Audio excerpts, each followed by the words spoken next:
தூங்கிக் கொண்டிருந்த கணவனின் நெஞ்சில் ஏறி அமர்ந்து கழுத்தை நெரித்த மனைவி.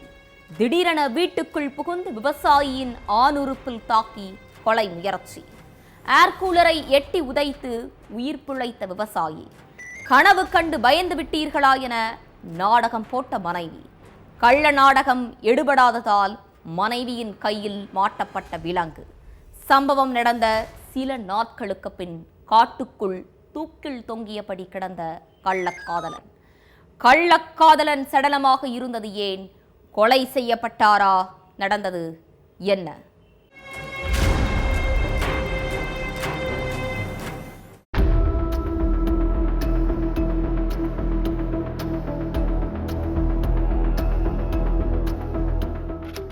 செப்டம்பர் 1ஆம் தேதி நைட்டு ஆழ்ந்து தூங்கிட்டு இருந்த விவசாயி வீரப்பாவுடைய நெஞ்சு மேல யாரோ ஏறி உட்கார்ந்து கழுத்தை நெரிச்சிருக்காங்க. படக்குன்னு கண்முழிச்ச வீரப்பா ஷாக் ஆகி இருக்காரு. காரணம், கழுத்தை நெரிச்சது வேற யாரும் இல்ல, கட்டின மனைவி சுனந்தா தான். கணவனுடைய வாய பொத்தி மனைவி கழுத்தை நெரிச்சிட்டு இருக்கப்போ வீட்டுக்குள்ள புகுந்த ஒரு ஆண் வீரப்பாவுடைய ஆணுறுப்புல வேகமா தாக்கி இருக்காரு. கழுத்தை நெரிச்ச மனைவிய ஒரு பக்கம் தள்ளி விட்டுட்டு அந்த ஆணையும் தாக்க முயற்சி பண்ணியிருக்காரு வீரப்பா. அப்போ அவனை விடாத, எப்படியாவது கதையை முடிச்சிருன்னு சுனந்தா அந்த ஆணுக்கு கட்டளை போட்டிருக்காங்க. அதை கேட்டு இன்னும் வேகமா தாக்க ஆரம்பிச்ச அந்த ஆண் வீரப்பாவுடைய ஆணுறுப்புல எட்டி உதைச்சு தாக்கி இருக்காரு. அப்போ காலுக்கு அடியில இருந்த ஏர் கூலர்ல ஒரு மிதி மிதிச்சிருக்காரு வீரப்பா. அந்த சத்தம் கேட்டு அவருடைய மகனும் எந்திரிச்சதோட பக்கத்துல இருந்த ஹவுஸ் ஓனரும் என்ன சவுண்டுன்னு வீரப்பா வீட்டு கதவை தட்டி இருக்காங்க. அந்த நேரம் கதவு திறந்து விட்ட சிறுவன் அக்கம் பக்கத்துல உள்ளவங்களையும் அழைச்சிட்டு வந்திருக்கான். அதுக்குள்ள அங்க இருந்த அந்த ஆண் எஸ்கேப் ஆகிட்டான். அப்போ ஏன் இப்படி கத்துறீங்க, கனவு ஏதாவது கண்டீங்களான்னு ஆக்டிங் போட்டிருக்காங்க சுனந்தா. ஆனா அவளை விடாதீங்க, அவதான் கருப்பு ஆடுன்னு சொல்லியிருக்காரு வீரப்பா. அடுத்து ஹவுஸ் ஓனர் தகவல் கொடுத்ததும் அங்க வந்த போலீசார் சுனந்தா கிட்ட விசாரணை நடத்தி இருக்காங்க. அப்போதான் பல அதிர்ச்சி விஷயங்களே வெளியில வந்திருக்கு.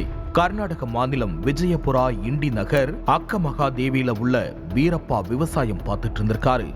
இவருடைய விவசாய நிலம் பக்கத்துல சிதப்பா அப்படிங்கிறவருடைய நிலம் இருக்கு. தன் கணவர் கூட விவசாய நிலத்துக்கு போறப்போ வீரப்பாவுடைய மனைவி சுனந்தாவுக்கும் சிதப்பாவுக்கும் தொடர்பு ஏற்பட்டிருக்கு. எந்த தங்கு தடையும் இல்லாம 2 வருஷத்துக்கு மேல சிதப்பா கூட தகாத உறவுல இருந்த சுனந்தாவுக்கு அதுக்கு பிறகு செல்போன் பேச்சாலேயே சிக்கல் வந்திருக்குது. குழந்தைய கவனிக்காம செல்போனே கதின்னு இருந்த மனைவியுடைய தகாத உறவு அதே செல்போன் மூலமே கணவனுக்கு தெரிஞ்சிருக்குது.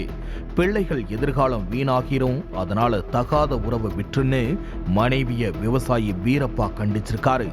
ஆனாலும் இல்லைகளுக்கு எந்த முட்டுக்கட்டையும் போடல சுனந்தா. அதனால தம்பதிக்குள்ள நித்தம் சண்டை நடந்திருக்குது. அதனால கணவனை தீர்த்து கட்டிட்டு சிதப்பா கூடவே வாழ பிளான் போட்டிருக்காங்க மனைவி சுனந்தா. அந்த பிளான் படிதான் சம்பவத்தன்னைக்கு சிதப்பாவை வீட்டுக்கு வரவழைச்சு ஆபரேஷனை ஆன் பண்ணியிருக்காங்க. ஆனா ஏர் கூலரை எட்டி உதைச்சு சுனந்தாவுடைய ஆபரேஷன்ல மண்ணள்ளி போட்டிருக்காரு வீரப்பா. கையும் களவுமா சிக்கன மனைவி வாயாலேயே அத்தனை உண்மையும் வெளியில வந்திருக்கு. சுனந்தாவை கைது செஞ்ச போலீஸ் தப்பி ஓடுற சிதப்பாவையும் வலை வீசி தேடிட்டு இருந்திருக்காங்க. போலீஸ் கண்ணுல சிக்காம இருந்த சிதப்பா இனியும் போலீஸ் கண்ணுல மண்ணை தூவ முடியாது. அதே மாதிரி சிக்கினாலும் சுனந்தா மேல தப்பு இல்ல, தன் மேலதான் தப்பு. போலீஸ் தனக்கு தான் தண்டனை கொடுப்பாங்கன்னு நினைச்சு ஒரு காட்டு பகுதியில உள்ள மரத்துல தூக்குல தொங்கி தற்கொலை பண்ணிக்கிட்டாரு. தற்கொலை பண்றதுக்கு முன்னால வீடியோ ஒண்ணு வெளியிட்டிருக்காரு சிதப்பா.